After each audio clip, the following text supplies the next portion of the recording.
రామాయణం మొదలు పెట్టుకొని అసలు రామాయణం ఎలా మొదలైంది, ఎవరు రాశారు, ఎలాంటి పరిస్థితులు అయ్యింది మాట్లాడుకున్నాం కదా. వాల్మీకి మహర్షి బ్రహ్మదేవుడి అనుగ్రహంతో, నారద మహర్షి అనుగ్రహంతో రామాయణాన్ని రాయడం మొదలు పెట్టారు. చక్కగా పాడుతూ చెప్పాలి, రామాయణాన్ని అలా ముందుకు తీసుకెళ్ళాలి, ఎవరు ముందుకు తీసుకెళ్తారు అని ఆయన ఆలోచించారు. అప్పటికి సీతమ్మ వారు వాల్మీకి దగ్గరే ఉన్నారు. కుశలవులు ఉన్నారు కదా, మన లవకుశలు, వాళ్ళు పెరుగుతున్నారు. ఇలా ఆయన ఆలోచిస్తూ ఉంటే వాళ్ళు లవకుశలిద్దరు మన వాల్మీకి మహర్షి దగ్గరికి వస్తారు. వస్తే చూసి వాళ్ళు బ్రహ్మ తేజస్తో వెలిగిపోతుంటారు అన్నమాట పిల్లలు. అయితే చక్కగా గానం చేస్తారు, చాలా బాగుంటుంది, వాళ్ళ గొంతు మధురంగా ఉంటుంది. అప్పుడు వాల్మీకి మహర్షి ఏమనుకున్నారంటే, ఈ రామాయణాన్ని, నా శ్రీరామాయణాన్ని మనం లవకుశల ద్వారా ముందుకు తీసుకెళ్దామని ఆయన నిర్ణయించుకుంటారు. నిర్ణయించుకుని చక్కగా వాళ్ళకి అవి చెప్తారు. చెప్పిన తర్వాత పిల్లలు చక్కగా దాన్ని కంఠస్థం చేస్తారు, చాలా మధురంగా పాడడం మొదలు పెట్టారు. అప్పుడు ఆయన ఏమంటారంటే, మీరు లవకుశులు ఇద్దరు అయోధ్యకి వెళ్ళి చక్కగా అందరి రామాయణాన్ని మీరు గానం చేసి అందరికీ రాముని కథ, సీత కథ చెప్పండి అని చెప్పి పంపిస్తారు. అప్పుడు కుశలవులిద్దరూ చక్కగా అయోధ్యలో వీధుల్లో ఇలాగా గానం చేస్తూ ఉంటారు రామాయణాన్ని. విన్న వాళ్ళందరూ మైమర్చిపోతారు, ఎంత బాగా చెప్తున్నారు, రామునికి ఎంత బాగుంది, ఎంత మధురంగా ఉంది అని అందరూ చాలా ఆనందిస్తారన్నమాట. ఆనందించి బ్రహ్మచారులు కదా, వాళ్ళకి తోచినవేవో ఇస్తుంటారు. డబ్బులు ఇవ్వకూడదు బ్రహ్మచారులకి. ఒకళ్ళేమో ఆచమన పాత్ర, ఒకళ్ళేమో కింద దర్భ, కృష్ణార్జునం, ఇలా వాళ్ళకి తోచినవి బ్రహ్మచారులకి ఏవైతే ఇవ్వడం కరెక్టో అవి ఇవ్వడం మొదలుపెట్టారు. ఒకరోజు ఇలా వాళ్ళు చెప్తూ ఉంటే రాముల వారు వింటారు. రాముల వారు విని ఆనందపడిపోతారు అనమాట. ఆయన కథని ఇద్దరు చిన్నపిల్లలు చక్కగా గానం చేసి ఈయనకే చెప్తున్నారు. మురిసిపోతారు రాముల వారు. సీతమ్మ వారిని అందులో పాపం ఆయన చాలా మిస్ అవుతున్నారు కదా.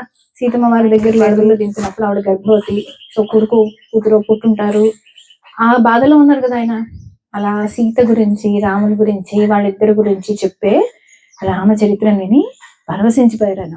చాలా బాగుందని చెప్పి పిల్లల్ని తీసుకురండి, చక్కగా మనం అంతఃపురంలో విందాము, మన సభలో విందామని చెప్పి రాజమాతల్ని, కౌసల్య, సుమిత్ర, కైకేయి వాళ్ళని, మంత్రులని అందరినీ రమ్మని మీరు కూడా వినండి, చాలా బాగుంది అని చెప్పి వింటారు. సో అలా లవకుశలు గానం చేస్తారు. ఇప్పుడు మనం రామాయణం, వాల్మీకి రాసిన రామాయణం మొదటి నుంచి మనం చెప్పుకున్నాం ఈరోజు, సరేనా. దశరథ మహారాజు కోసల అనే రాజ్యానికి మహారాజు, అయోధ్య దానికి క్యాపిటల్.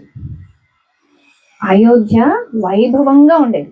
కోసల రాజ్యం చాలా అత్యంత వైభవోపేతమైన రాజ్యం.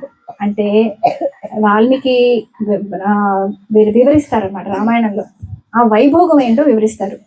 అసలు ఇక్ష్వాకు వంశ రాజుల వాళ్ళ పరంపర ఎంత బాగుంటుంది, అసలు రాజ్యం ఎంత ధనికమైన రాజ్యం, అందులో పౌరులు ఎంత బాగుండేవాళ్ళు, వీధులు ఎలా ఉండేవి, నగరం అని చాలా మంచిగా వివరిస్తారు అన్నమాట. అయోధ్య నగరం చాలా సువిశాలమైన నగరం. అందులో పెద్ద పెద్ద రహదారులు ఉండేవి అనమాట, చాలా విశాలమైన రహదారులు ఉండేవి. అప్పట్లో మనకి కాంక్రీట్లు ఇవి కాదు కదా, చక్కగా నీళ్లు చల్లి దాన్ని మంచిగా అట్టు పెట్టేవాళ్ళు. వీధుల్లో పూలు పరిచేవారు. ఎవ్వరికి అందులో ధనం లేకుండా బీదవాళ్ళు అనేవాళ్ళు ఉండేవాళ్ళు వాళ్ళ రాజ్యంలో. అందరూ చక్కగా అలంకరించుకుని ఉండేవాళ్ళు. మనం అలంకరించుకున్నాం అంటే అర్థం ఏంటి, మన దగ్గర ఉంటేనే కదా అలంకరించుకుంటాం. సో అప్పట్లో చెవులకి, మగవాళ్ళు కానీ ఆడవాళ్ళు కానీ ఉండకుండా ఉండేవాళ్ళు కాదు. చెవులకి, మెడలో హారాలు ఉండేవి, మగవాళ్ళకైతే తలపాగాలు ఉండేవి, చక్కటి దుస్తులు ధరించేవాళ్ళు. అసలు లోభత్వం అనేది ఉండేది కాదు. అంటే పక్కవాడికి కొంచెం కూడా పెట్టకుండా హీనాసలా ఉండేవాళ్ళు కాదు. అందరూ చక్కగా దానం చేసేవాళ్ళు, అందరూ ధర్మంతో ఉండేవాళ్ళు, ఎవ్వరు తప్పులు చేసేవాళ్ళు కాదు. అసలు కారాగారాలు అవసరమే ఉండేది కాదు. ఎందుకు, నేరమే ఉండేది కాదు. దొంగతనాలు చేయడము, హత్యలు చేయడం లాంటివి ఉండేవే కాదు. ఆ రాజ్యం అంత సుభిక్షంగా ఉండేదన్నమాట. దశరథుడు చాలా మంచి మహారాజు. ప్రజల్ని చక్కగా పిల్లల్లాగా చూసుకునేవాడు అనమాట, సొంత బిడ్డల్లా చూసుకునేవాడు. రాజ్యం చాలా సుభిక్షంగా ఉండేది. సమయానికి వర్షాలు పడేవి, మంచి రాజు ఉంటే అది అలా అవుతుంది. మంచి రాజు ఉంటే అందరూ, ప్రకృతి కూడా సహకరిస్తుంది. చక్కగా పడాల్సిన టైంకి వర్షాలు పడేవి, అనావృష్టి ఉండేది కాదు, అతివృష్టి ఉండేది కాదు, చాలా సుభిక్షంగా ఉండేది. చక్కగా పరిపాలిస్తున్నాడు. దశరథ మహారాజుకి 3 భార్యలు. ఎవరెవరో చెప్పండి. కౌసల్య, సుమిత్ర, కైకేయి. 3 భార్యలతో చాలా సంతోషంగా ఉండేవారు ఆయన. వారు కూడా చాలా ప్రియంగా ఉండేవాళ్ళు. రాజుగారికి అణకువగా ఉండేవాళ్ళు, ఆయనకి కావలసినట్టు ఉండేవాళ్ళు. సంతోషంగా ఉండేవాడు. కానీ అతి పెద్ద లోటు ఉండేది దశరథ మహారాజు జీవితంలో. ఏమిటది? పిల్లలు లేరు ఆయనకి. రాజు అందరికీ పిల్లలు ఇంపార్టెంట్. ఒక రాజుకి పిల్లలు ఎందుకు ఇంపార్టెంట్? రాజ్యాన్ని ముందుకు తీసుకెళ్లే పిల్లలు లేకపోతే ఆ రాజ్యం ఈ రాజు తర్వాత చాలా ప్రమాదంలో పడుతుంది. ఎందుకు? రాజు లేడు అనగానే పక్క రాజ్యాల వాళ్ళు, వేరే వాళ్ళు వచ్చి ఆక్రమించుకోవడాలు, ఈ రాజ్యాన్ని సరిగ్గా చూడకపోవడాలు లాంటి పనులు జరుగుతాయి. అందుకని ఒక రాజ్యానికి అధిపతికి పిల్లలు, అందులోనూ మగపిల్లవాడు చాలా ముఖ్యమైనవి అనమాట. సో పిల్లలు లేరు అని ఆయన చాలా దిగులు పడుతూ ఉంటారు. ఒకరోజు ఏమనుకుంటారంటే దశరథ మహారాజు, నేనేదో పాపం చేశాను, నా వల్ల ఏదో తప్పు జరిగింది. ఈ జన్మలోనో కిందటి జన్మలోనో ఉంటాయి కదా, మనం చేసిన తప్పులు ఉంటాయి కదా, అవి ఎలా వస్తాయి మన దగ్గరికి? మనం ఎలా చూస్తాం వాటిని? మనలో మన జీవితంలో ఏవో సమస్యలు ఉంటాయి. మన జీవితంలో ఉండే సమస్యలు ఎందుకు వస్తాయి అంటే, మనం పూర్వజన్మలోనో ఈ జన్మలోనో చేసే పాప కర్మలు అలా మనకి ఫలితాన్ని ఇస్తాయి. మనకి మంచి జరిగింది అనుకో, మనం మంచి కుటుంబంలో పుట్టాము, చాలా బాగా చదువు వస్తుంది, డబ్బులు ఉన్నాయి, మంచి కుటుంబం ఉంది, మనం చక్కగా ఉద్యోగం చేసుకుంటున్నాము, మనకి మంచి పిల్లలు ఉన్నారు అంటే ఏంటి అర్థం? మనము పుణ్యం చేశాము. అది ఈ జన్మలో అయినా కిందటి జన్మలో అయినా ఆ పుణ్యాన్ని పట్టుకొని వస్తాం మనం. అందుకని మనం ఏం చేయాలి? పాపం చేయకుండా ఉండాలి, పుణ్యం చేసుకోవాలి. అవి ఎక్కడికి పోవు, మన అకౌంట్లోనే ఉంటాయి. పుణ్యము అకౌంట్లో ఉంటుంది, పాపము అకౌంట్లో ఉంటుంది. అవన్నీ తర్వాత మనకి మంచి చేస్తే ఆ మంచి మనకు వస్తుంది, చెడు చేస్తే మనకి కూడా చెడు జరుగుతుంది. అందుకని దశరథ మహారాజు ఏమనుకున్నారు? నా వల్ల ఏదో జరిగింది, నా వల్ల ఒక తప్పు జరిగింది, అందువల్ల నేను పిల్లలు లేకుండా బాధపడుతున్నాను, దానికి పరిహారం ఏంటి అని ఆలోచిస్తారన్నమాట. ఆలోచించి మంత్రులతో మాట్లాడి నేను అశ్వమేధ యాగం చేద్దాము అనుకుంటున్నాను అంటారు. ఎందుకంటే పాపానికి పరిహారాలు కూడా ఉంటాయి శాస్త్రంలో. సో ఇలాంటి పెద్ద క్రతువులు, హోమాలు అలాంటివి చేసినప్పుడు దాని నుంచి వాటి వల్ల వచ్చిన పాపం, పుణ్యము ఆ ఉన్న పాపాన్ని కడిగేస్తుంది అనేది శాస్త్రం చెప్తుంది. సో నేను చేయాలి, ఒక అశ్వమేధ యాగం చేయాలి అనుకుంటారు. అశ్వమేధ యాగం అంటే ఏంటంటే, రాజుగారు ఒక గుర్రాన్ని రాజ్యం నుంచి వదిలిపెడతారు. ఆ గుర్రం వెనకాల పెద్ద సైన్యం వెళ్తుంది, మంత్రులు, సైన్యాధిపతులు, పెద్ద సైన్యము అందరూ దాంతో పాటు వెళ్తారు. ఆ గుర్రాన్ని వదిలేస్తారు.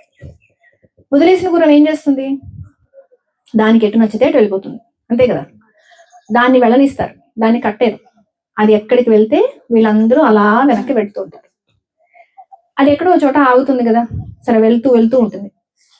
ఆ వెళ్ళే రాజ్యం, వీళ్ళ రాజ్యం దాటి వేరే రాజ్యంలోకి వెళ్ళింది అనుకోండి, ఆ గుర్రం అక్కడికి వెళ్తే ఆ రాజ్యం రాజుకి 2 ఆప్షన్స్ ఉంటాయి. ఈ గుర్రం నా దానిలోకి వచ్చింది కాబట్టి నేను ఈ సైన్యంతో యుద్ధం చేసి వాళ్ళని ఓడిస్తాను అనేది ఒక ఆప్షన్. రెండోది, వీళ్ళతో యుద్ధం చేసి నేను గెలవలేను కాబట్టి ఎవరైతే ఈ గుర్రం పంపించారో ఆ రాజుకి నేను సామంతుడిగా ఉంటాను. అంటే ఇప్పుడు దశరథ మహారాజు గుర్రాన్ని పంపించారు కదా, ఒక రాజ్యంలోకి వెళ్ళింది, ఆ రాజు యుద్ధం చేయలేదు, చేయకపోతే ఆ రాజ్యం దశరథ మహారాజుదే. గుర్రం ఎక్కడెక్కడ తిరుగుతుందో ఆ మొత్తం అన్ని రాజ్యాలు దశరథ మహారాజువే. కాదు అంటే వాడు యుద్ధం చేయాలి. ఆ రాజు యుద్ధం చేసినప్పుడు ఓడిపోతే ప్రాబ్లం. ఎలాగో యుద్ధంలో చాలా ప్రాణ నష్టం జరుగుతుంది, ధన నష్టం జరుగుతుంది. అలా కంటే దశరథ మహారాజు మహావీరుడు, ఆయన సైన్యం ఎన్ని వేల సైన్యం, అలాంటి సైన్యంతో మనం ఎలాగో నేను యుద్ధం చేయలేను కాబట్టి ఒప్పేసుకుంటాడు ఆయన. ఒప్పేసుకుని అందరూ వద్దు మహారాజా, మేము మీకు దాసులు అంటారు, సామంతరాజులు అయిపోతారు. సో అలా గుర్రాన్ని పంపిస్తారు. గుర్రాన్ని పంపించి ఈ లోపల యజ్ఞానికి కావాల్సిన అన్ని ఏర్పాట్లు చేయాలి అని అనుకుని అశ్వమేధ యాగానికి చేద్దాం అనుకుంటున్నాను అని వశిష్ఠుల్ని, మిగతా మంత్రుల్ని, ఋత్వికులని, గురువుల్ని అందరినీ పిలిచి అడుగుతారు.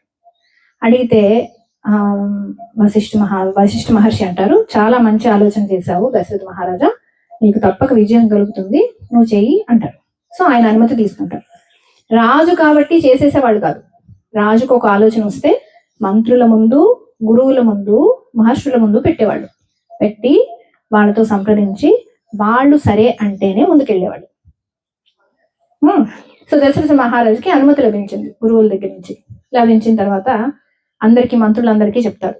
మంత్రులందరికీ చెప్పి మీరు దానికి కావాల్సిన ఏర్పాట్లు చేయాలి, ఇది చాలా శాస్త్రీయుతంగా జరగాలి, జరిగి ఎక్కడా లోటు రాకూడదు, ఋత్వికులకి కావాల్సిన సంభారాలన్నీ తెచ్చిపెట్టండి, అంత మంచి నాణ్యమైనవి తెచ్చిపెట్టండి, అందరినీ పిలవండి, రకరకాలైన రాజ్యాల నుంచి రాజుల్ని మీరే వెళ్ళి స్వయంగా తీసుకురండి మంత్రుల్ని అని చెప్తారు.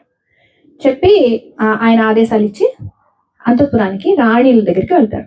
3 రాణిలని పిలిచి, మనం ఇలాగా అశ్వమేధ యాగం చేసుకుంటున్నాము, మనకి పుత్రులు రావాలి కాబట్టి అశ్వమేధ యాగం చేసుకున్నాము, మనకి అనుమతి లభించింది గురువుల దగ్గర నుంచి అని చెప్తారు. అనగానే రాణులు 3 మహానందపడిపోతారు. ఎందుకని? వాళ్ళకు కూడా కావాలి కదా పిల్లలు లేరని వాళ్ళకు కూడా బాధ ఉంది కదా. ఋష్యశృంగుడిని సాదరంగా తీసుకొని వస్తారు. తీసుకొని వచ్చిన తర్వాత దశరథ మహారాజు ఆయనని ఎదురెళ్ళి స్వాగతం పలికి వేడుకుంటారు. నేను ఇలాగా, నాకు పిల్లలు లేరు, అందువల్ల నాకు మీరు మీ సారథ్యంలో అశ్వమేధ యాగం చేయాలి అని అడుగుతారు. అడిగితే ఆయన నేను తప్పకుండా చేయిస్తాను, మనం మొదలు పెడదాం అంటారు. ఇదంతా జరిగే లోపల ఆ అశ్వాన్ని పంపించారు కదా దశరథ మహారాజు, 1 సంవత్సర కాలం అది మొత్తం తిరిగి వస్తుంది. ఇదంతా అయ్యే లోపల ఎవ్వరూ గుర్రాన్ని ఎదిరించలేదు, ఆపేసి ఇది మా గుర్రం అని ఎవరూ చెప్పలేదు. సో అశ్వమేధ యాగం, ఆ అశ్వం తిరిగి వచ్చే ఘట్టం అంతా చాలా విజయవంతంగా అయిపోయింది. అశ్వం చక్కగా వెనక్కి తిరిగి వచ్చింది. అంగరంగ వైభవంగా, శాస్త్రోక్తంగా, శాస్త్రం ఎలా చెప్పిందో అలాగా చక్కగా ఈ యాగం జరుగుతుంది. జరిపించడానికి మొదలు పెడతారు అన్నమాట. ఋష్యశృంగుడు చేయిస్తాడు. తర్వాత చాలా మంది ఋత్వికులందరూ వస్తారు. దశరథ మహారాజు అది చక్కగా చేసి బ్రాహ్మణులకి అందరికీ చాలా అతి వైభవంగా వాళ్ళకి సత్కారాలు చేస్తారు. వాళ్ళకి కోట్ల కొలది బంగారు నాణాలు, వెండి నాణాలు, అలాగే లక్షల ఆవులు అన్ని దానం ఇస్తారు అన్నమాట ఆయన. అందరూ చాలా సంతోషిస్తారు, అందరినీ చాలా చక్కగా సాధారణంగా చూస్తారు. చూసిన తర్వాత ఈయన ఋష్యశృంగుని అప్పుడు అడుగుతారు, ఇంతకుముందు చెప్పినట్టు, మహర్షి నాకు పిల్లలు లేరు కదా, మరి ఏం చేయాలి అని అడుగుతారు. అడిగితే ఋష్యశృంగుడు అంటారు, నువ్వు పుత్రకామేష్టి యాగం చేద్దుగానే నేను నీ చేత చేయిస్తాను, పుత్రకామేష్టి యాగం చేయిస్తాను, అది చేస్తే నీకు పిల్లలు పుడతారు అని చెప్తారు అన్నమాట. చెప్తే సరే అని చాలా ఆనందపడతారు. ఆ పుత్రకామేష్టి యాగం కూడా మన ఋష్యశృంగుడు ఆధ్వర్యంలో జరుగుతుంది. మనం ఏం చేస్తాం, యాగంలో దేవతలకి హవిస్సులు సమర్పిస్తాం, తెలుసు కదా మీకు, వేదంలో కూడా వస్తుంది. అది సమర్పించినప్పుడు దేవతలు స్వయంగా వచ్చి తీసుకుంటారు. అది దశరథ మహారాజు చేసేది, అందులో శాస్త్రోక్తంగా జరుగుతుంది. దేవతలందరూ వస్తారు, వారితో పాటే బ్రహ్మదేవుడు కూడా వస్తారు. బ్రహ్మదేవుడు వచ్చినాయే దేవతలందరూ ఏం చేస్తారు, అక్కడ యాగం జరుగుతూ ఉంది, బ్రహ్మదేవుడు వచ్చారు, దేవతలందరూ వచ్చారు. దేవతలందరూ వెళ్ళి బ్రహ్మదేవుడి దగ్గరికి వెళ్ళి మాట్లాడడం మొదలు పెట్టారు. ఏం మాట్లాడుతున్నారు, బ్రహ్మదేవ, రావణుడి వల్ల మాకు చాలా రకాలైన సమస్యలుగా ఉన్నాయి, దేవతలందరినీ పీడిస్తున్నాడు, మీరేమో ఆయనకు వరం ఇచ్చారు, మీ వరం పొందాడు కాబట్టి మేమేం చేయలేము, మేమంతా అసక్తులం, సూర్యుడు గట్టిగా అలా వెలగడానికి కూడా భయపడుతున్నాడు, గాలి గట్టిగా వీస్తే ఎక్కడ రావణుడికి కోపం వస్తుందో అని పక్క నుంచి నెమ్మదిగా వెళ్ళిపోతున్నాడు, సముద్రుడు అలలు లేవు, రావణుడు రాగానే స్తంభించిపోతున్నాడు, ఇలా దేవతలందరినీ ముప్పు తిప్పలు పెడుతున్నాడు, ఇంద్రుడు భయపడుతున్నాడు రావణుడు అంటే, మీరేమో ఆయన్ని అనుగ్రహించేశారు, మాకు ఇన్ని కష్టాలు వచ్చినాయి, చాలా కష్టంగా ఉంది, మీరు దీనికి ఏదన్నా మార్గం చెప్పండి అన్నాడు. ఏమిచ్చాడు బ్రహ్మదేవుడు వరం, రావణుడు ఘోరమైన తపస్సు చేశాడు, చాలా ఏళ్ల పాటు భయంకరంగా తపస్సు చేశాడు, కఠోరంగా చేశాడు.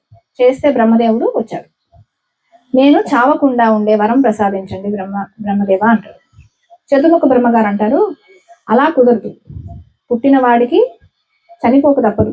కాబట్టి నేను నీకు అలాంటి వరం ఇవ్వలేను అంటే, సరే అయితే ఒక పని చేయండి, నాకు దేవతల దగ్గర నుంచి కానీ, గంధర్వుల దగ్గర నుంచి కానీ, యక్షుల దగ్గర నుంచి కానీ, దానవుల దగ్గర నుంచి కానీ నాకు చావు రాకూడదు అని అడుగుతాడు. తథాస్తు అంటాడు బ్రహ్మదేవుడు. అందులో మనుషులు అడగలేదు. రావణుడు ఎందుకు అడగలేదు? మానవుల దగ్గర నుంచి నాకు చావు రాకూడదు అని అడగలేదు. ఎందుకు అడగలేదు?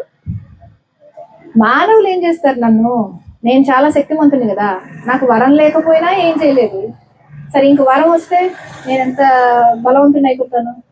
నన్ను వాళ్ళు ఏం చేస్తారు? మానవులు అర్భకులు అని మానవుల నుంచి చావు రాకూడదు అని అడగలేదు. అడగపోతే బ్రహ్మదేవుడు తదాస్తున్నాడు.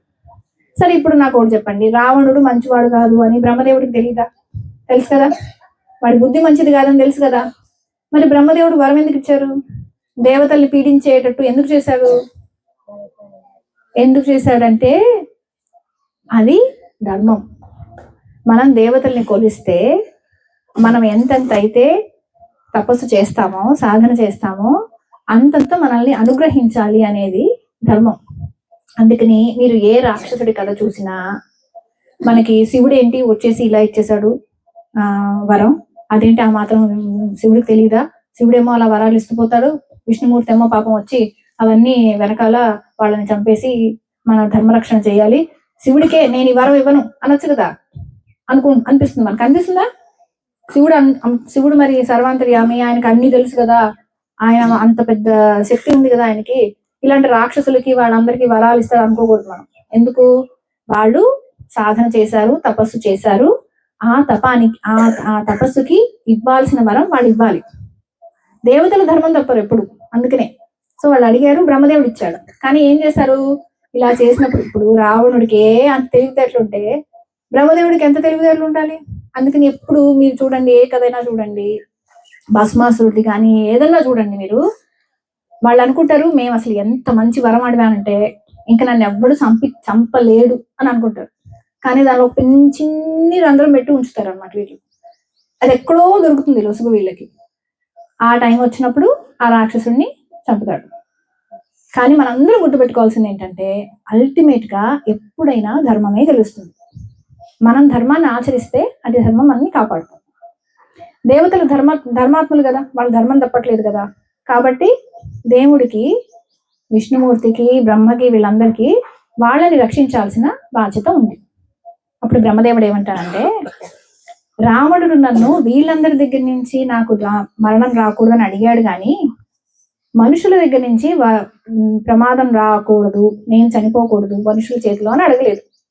కాబట్టి మనుషులు ఎవరైనా మనుషులుగా పుట్టి ఈ రావణ వధ చెయ్యొచ్చు అని చెప్తారు. అనగానే దేవతలందరూ చాలా సంతోషపడతారు. ఈ లోపల విష్ణుమూర్తి వస్తారు. ఇదంతా ఎక్కడ జరుగుతుందో తెలుసా? ఇదంతా వైకుంఠంలో జరగట్లేదు, ఇది దశరథుడు చేసే యజ్ఞ వేదిక దగ్గర జరుగుతుంది. దీనివల్ల మనకేం తెలియాలి పిల్లలు చెప్పనా? యజ్ఞం మనము శాస్త్రోక్తంగా నిష్టగా నమ్మి చేస్తే దేవతలు వచ్చి తీరుతారు. ఇప్పుడు మనం 108 కాల్ చేసాం అనుకోండి, అంబులెన్స్ రావాలి, అవునా? మనం పొరపాటున డైల్ చేసామంటే ఓ పిల్లవాడు ఏదో నెంబర్ తీసుకుని అలా వచ్చేసి నెంబర్ వెళ్ళింది అనుకోండి, వాళ్ళు పలుకుతారా? వాళ్ళు వస్తారా? ఏదో జరుగుతోంది ఇక్కడ అని వచ్చేస్తారు. అంటే మనకి తెలిసినా తెలియకపోయినా మనం ఒక పని చేస్తే దానికి రిజల్ట్ ఉంటుంది. వేదంలో ఉన్న యజ్ఞాది క్రతువులు నిష్టగా చేస్తే మనకి కంటికి కనిపించకపోవచ్చు దేవతలు, కానీ వచ్చి తీరుతారు. మనకి ఇష్టం జరుగుతాయా? మన పాఠశాలలో కొంతమంది మీరు అందులో అన్నవాళ్ళు ఇన్వాల్వ్ అయి ఉంటారు. ఇష్టలు జరుగుతున్నప్పుడు ఖచ్చితంగా దేవతలు వచ్చి తీరుతారు. కాబట్టి మన కంటికి కనిపించలేరు అని అనుకోవద్దు. మీరు ఖచ్చితంగా అగ్నిహోత్రాల దగ్గరికి వెళ్ళి దండం పెట్టుకోండి. ప్రతిరోజు అగ్నిహోత్రం దగ్గరికి వెళ్ళి దండం పెట్టుకోండి. దేవతలు ఎక్కడైతే యజ్ఞ యాగాదులు జరుగుతున్నాయో అక్కడే తిరుగుతుంటారు. అందులో నిత్యాగ్నిహోత్రం సీనాన చేస్తున్నాడు కదా, నిత్యాగ్నిహోత్రం ఖచ్చితంగా మీరు రోజు దండం పెట్టుకోవాలి. సరేనా? వెళ్ళి మీ ప్రవర్ చెప్పుకోవాలి. అక్కడ ఎవరున్నారు? త్రేతాగ్నులు ఉన్నాయి. మీరు వెళ్ళి ఖచ్చితంగా ప్రవర్ చెప్పుకోవాలి. విష్ణుమూర్తి వచ్చారు. విష్ణుమూర్తి రాగానే ఆయనే కదా స్థితికారకుడు, ఆయనే కదా. ప్రపంచం నడవటానికి కారణం ఎవరు? విష్ణుమూర్తి. పరమేశ్వర శక్తి విష్ణుమూర్తి రూపంలో మనల్ని స్థితి అంతా బాగా జరిగేటట్టు చూస్తుంది. అంటే ఆయనది అడ్మినిస్ట్రేషన్, మెయింటెనెన్స్ అనమాట, ఉన్నదానంతా. ఆయనను వెళ్ళి మొరబెట్టుకుంటారు. విష్ణుమూర్తి, ఇది చూడండి మాకు ఇలా జరుగుతోంది, రావణుడు మమ్మల్ని నానా హింస పెడుతున్నాడు, మనిషి రూపంలో మీరు జన్మ తీసుకొని మిమ్మల్ని ఒక 4 రకాలుగా మీరు సృజించుకొని, ఈ దశరథుడు చాలా ధర్మాత్ముడు, ఆయనకి మీరు బిడ్డల్లాగా పుట్టండి, ఒక 4 పిల్లల్లాగా పుట్టండి అని అందరూ వెళ్ళి దేవతలందరూ ప్రార్థిస్తారు. ప్రార్థిస్తే విష్ణుమూర్తి అంటాడు, దశరథుడికి నేను కొడుకుగా పుడతాను, నా అంశ మిగతా 3 కొడుకుల్లాగా పుడతారు. పుట్టి నేను రావణ వధ చేస్తాను. రావణ వధ ఒక్కటే కాదు, రావణుడి పుత్రులు పౌత్రులు అంటే కొడుకులు, మనవళ్ళు, మిత్రులు, దాయాదులు, మంత్రులు, సైన్యం మొత్తం సమూలంగా నాశనం చేస్తాను. ఎందుకు? రావణుని ఒక్కడే చంపేస్తే సరిపోతుంది కదా, ఎందుకు అందరినీ చంపేయాలి? మళ్ళీ ఇంకొకళ్ళు ఎవరన్నా వస్తారు. రావణుడి వంశంలో, రావణుడు అలా ఉంటే వంశంలో ఉంటారు కదా మళ్ళీ అలాంటి వాళ్ళు. అందుకని మొత్తం సమూలంగా శత్రుశేషం లేకుండా నేను మొత్తం నాశనం చేస్తాను. 11,000 ఏళ్ళు నేను భూమి మీద మనిషిగా తిరుగుతూ ధర్మస్థాపన చేస్తాను అని ఆయన ప్రమాణం చేస్తారు. ఇప్పుడు నాకు ఒక విషయం చెప్పండి, మన నరసింహావతారంలో ఏమైంది? ఆయన వచ్చారు, స్తంభంలోంచి వచ్చారు, చంపేశారు, వెళ్ళిపోయారు. అవునా? ఉన్నారా మళ్ళీ అక్కడే? లేదు. కూర్మావతారంలో అలాగే అయింది, వరాహ అవతారంలో అలాగే అయింది. అవతారం తీసుకున్నారు, చేయాల్సిన పని చేసేశారు, వెళ్ళిపోయారు. మరి విష్ణుమూర్తి రామావతారంలో 11,000 ఏళ్ళు ఎందుకు భూమి మీద ఉన్నారు? ఎందుకున్నారంటే మనందరికీ ధర్మంగా ఎలా బతకాలో చెప్పడానికి. ఆయన చాలా కష్టాలు పడ్డారు, మనిషిలాగానే బతికారు. విష్ణుమూర్తి సీతమ్మ వారు ఎన్ని కష్టాలు పడిందానా? ఆవిడ జీవితం అంతా కష్టమే. మహాలక్ష్మి ఆవిడ ఎవరు? సీతమ్మ వారంటే ఎవరు? మహాలక్ష్మి. ఆవిడ కూడా కష్టాలు పడింది, చాలా కష్టాలు పడింది. సీతమ్మ వారి కష్టాలు వింటూ ఉంటే రామాయణంలో మన కళ్ళ నీళ్ళు వచ్చేస్తాయి. అయ్యో మన కోసం ఎంత కష్టపడింది అమ్మ సీతమ్మ అని బాధేస్తుంది మనకి. ఆయన ఏం చెప్పారంటే, రామావతారం తీసుకొని విష్ణుమూర్తి ఏం చెప్పారంటే, మనిషి అంటే ఎలా బతకాలి, ధర్మంగా ఉండడం అంటే ఎలాగా, ఎలా ఉండకూడదు, ఎలా ఉండాలి, తండ్రి మాట వినడం అంటే ఏంటి, గురువు మాట వినడం అంటే ఏంటి, శాస్త్రం చెప్పినట్టు బతకడం అంటే ఏంటి, ఎలాంటి కష్టం వచ్చినా ఒకసారి ఇచ్చిన మాటని ఎలా నిలబెట్టుకోవాలి, ఇవన్నీ చెప్పడానికి ఆయన రామావతారాన్ని 11,000 ఏళ్ల పాటు, 100 ఏళ్ల పాటు చేశారు. అవునా? ఆయన ప్రమాణం చేశారు, నేను పుడతాను అని చెప్పారు. ఇంకా అందరూ ఆనందపడారు, వెళ్ళారు, అక్కడి నుంచి వెళ్ళారు. ఇప్పుడు పుత్రకామేష్టి యాగం జరిగింది కదా, యాగ ఫలం తీసుకునే సమయం వచ్చింది. అప్పుడు ఆ యజ్ఞగుండంలో నుంచి ఒక దివ్య పురుషుడు బయటకు వస్తాడు. ఆయన చేతిలో ఏముంటుంది? ఒక బంగారు పాత్ర ఉంటుంది, ఒక వెండి మూత పెట్టిన ఒక బంగారు పాత్ర ఉంటుంది. ఆయన 2 చేతులతో ఇలా పట్టుకొని యజ్ఞగుండంలోంచి బయటకు వస్తాడు. అందరూ చూసి చాలా ఆనందపడతారు. ఆయన దశరథుడిని పిలిచి, దశరథ, ఇది అమృతప్రాయమైన పాయసం, ఇది నీ భార్యలకి ఇవ్వు, ఇస్తే వాళ్ళకి పిల్లలు పుడతారు, నీ యజ్ఞానికి ఫలం ఇది అని చెప్తారు. దశరథుడు మహానంద పడిపోతాడు. అది తీసుకుని అంతఃపురానికి వెళ్తాడు. 3 రాణుల్ని పిలుస్తాడు. పిలిచి ఆ పాత్రలో ఉన్న సగభాగం కౌసల్యకి ఇస్తాడు. ఇంకో సగం మిగులుతుంది కదా, దానిలో సగం చేసి సుమిత్రకి ఇస్తాడు. దానిలో సగం చేసి ఉన్న దానిలో మళ్ళీ సగం చేసి కైకేయికి ఇస్తాడు. ఇచ్చి ఇంకో కొంచెం మిగులుతుంది, ఆ కొంచాన్ని మళ్ళీ సుమిత్రకి ఇస్తాడు. అలా మొత్తం విభజించి వాళ్ళకి ఇస్తే రాణులు చాలా ఆనందంగా వాళ్ళు పాయసాన్ని భుజిస్తారు, తింటారు. తిన్న తర్వాత కొన్ని రోజులకి 3 గర్భవతులు అవుతారు.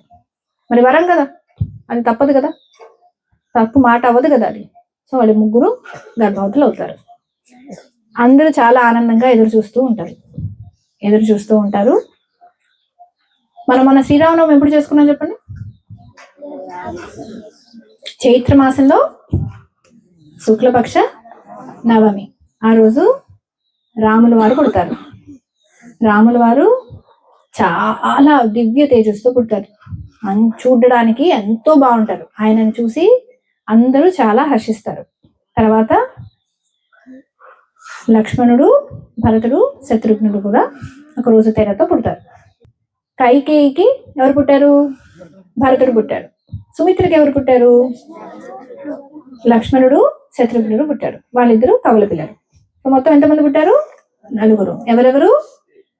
రాముడు, లక్ష్మణుడు, భరతుడు, శత్రుఘ్నుడు. సో 4 పిల్లలు పుట్టేశారు. దశరథ మహారాజు ఎంత అదృష్టం, 3 తల్లులు ఎంత అదృష్టం. ఎవరు పుట్టారు ఆయన కడుపున? విష్ణుమూర్తే స్వయంగా ఆయన అంశలతో కలిపి పుట్టారు. ఇక్కడి నుంచి కదా రేపు చెప్పుకున్నాం.